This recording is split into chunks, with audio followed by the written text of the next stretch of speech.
We continue our countdown to Super Bowl 58, which of course is right here in Las Vegas. So he was a linebacker, a Super Bowl champion, and a head coach. And now he talks about the game that he played for decades. Yeah, he's a great football mind. We're talking about CBS Sports broadcaster Bill Cowher. 8 News Now chief investigator George Knapp got to interview Coach Cowher, and he joins us now with that special interview. Hey there, George.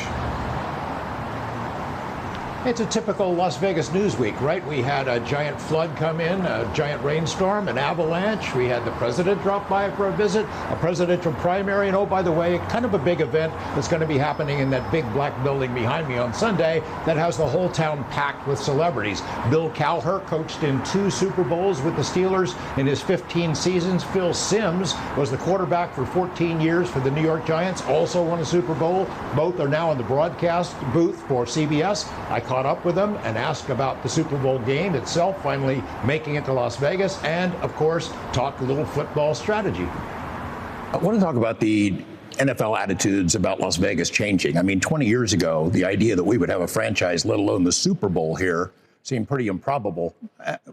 Are you surprised by it, how quickly it happened, or does it just seem fast? I mean, sports gambling is now something where we're advertising on the pregame shows, and we talk about it. And I think the fact that 20 years ago you didn't have a professional sports team, but now you have a football team, a hockey team, a girls basketball team, baseball team coming. So it's becoming a sports town. It's an event space.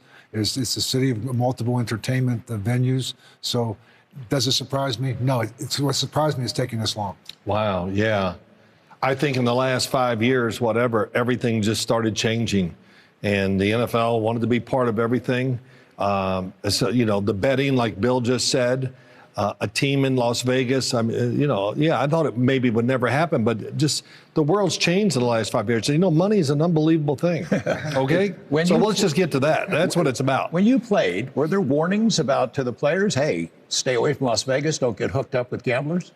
Well, yeah, I don't know if they ever were. I don't know. Yeah, they stayed away from Las Vegas, so I didn't listen. So, it still came out here. Mahomes to Kelsey, you're coaching. What do you tell your defense about stopping that combo? You have to disrupt the timing that they have. To me, that's number one, because they got a great feel for one another. I call it football telepathy. They both are very good on the same page, particularly against zone defenses. So somehow you have to disrupt the timing. There'll be some degree of hesitation as to what he's doing. So that, to me, it starts there. Quarterbacks get the MVP awards for the most part. How would you evaluate the season that McCaffrey's had? Oh, I mean, he's been amazing. He's been an offense built around him, not as just as a runner, as a receiver. And I think from the time he's come here, he's given another element. You talk about him and Debo, Brandon Ayuk. I mean, and George Kittle. So they got a number of very good players at the right positions.